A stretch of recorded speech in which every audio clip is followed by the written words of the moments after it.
आपण आहोत सरपंच पांडुरंग तारक यांच्या घरी आणि पांडुरंग तारक यांच्या घराचा सर्व जो कारभार आहे, कारण एकीकडे चहा पाणी देणं आंदोलक इथे आल्यानंतर त्यांच्या सगळ्या काही व्यवस्था होत्या त्या करणाऱ्या पडद्यामागच्या अनेक लोक आहेत. या आंदोलनाला यश प्राप्त झालंय आणि यशाच्या पाठीमागे ही पडद्यामागे काम करणारी काही मंडळी आहेत. पांडुरंग तारकजी यांच्या ताई आहेत. ताई, तुमचं एकदा मला नाव सांगा.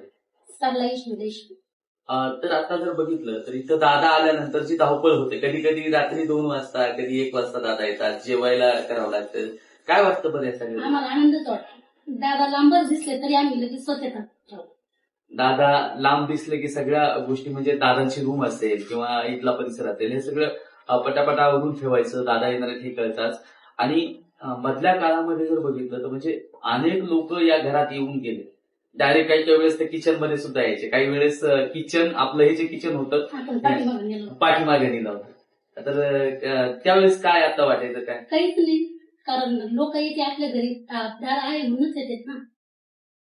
आणि कधी रात्री 2 वाजता 1 वाजता चहा बनवून द्यावा लागायचा. ते चहा दिवसात किती चहा व्हायचे, किती कट चहा व्हायचा असं समजा जर विचार केला तर 1,500-2,000 व्हायचे तरी तरी 1,500-2,000 कप चहा व्हायचा. आणि चहा कोण करून द्यायचं तर ताई करून द्यायच्या.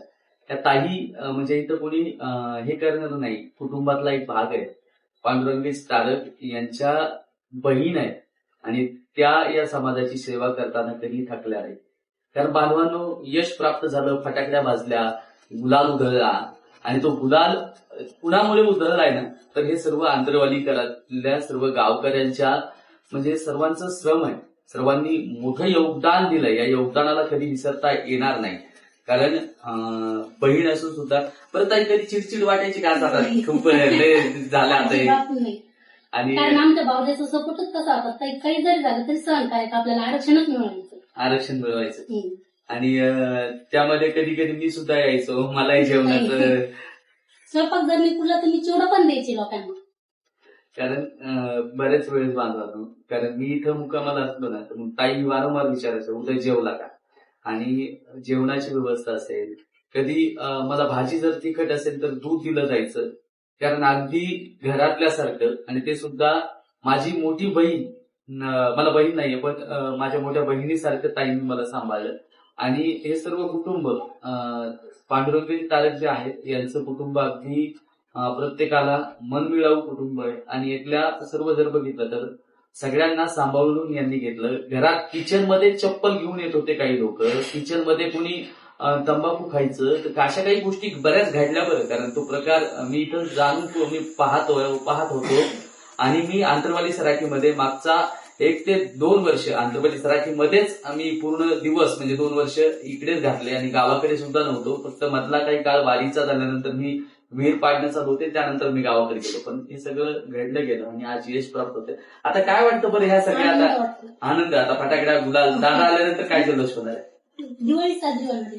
दादा आले की दिवाळी साजरी होणार आहे. कारण एक सांगेल की प्रत्येकाला बोलता येईल असं नाहीये, पण त्या वेदना, तो भाव नक्कीच चेहऱ्यावरच स्मित हास्य हे सगळं काही सांगून जातं. कारण लाठीचार्ज झाला, लाठीचार्जच्या त्या सगळ्या डोळ्यात अश्रू प्रत्येकाच्या होते.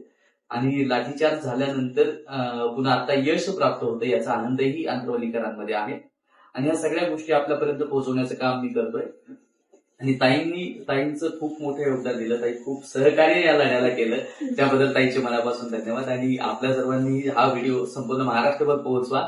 ताईंचा हा चेहरा आणि ताईंनी जे काही योगदान दिलंय ते प्रत्येकापर्यंत पोहोचवणं आपलं कर्तव्य आहे. आणि तेच मी करतोय. आणि या आठवणी काही माझ्या सोबत राहाव्यात यासाठी. आणि जेव्हा केव्हा मी येतो तेव्हा ही घराची दारं कायम खुली असतात माझ्यासाठी आणि संपूर्ण महाराष्ट्रातल्या तमाम मराठ्यां बांधवांसाठी. त्याला भेटूया. जय जिजाऊ, जय शिवराय.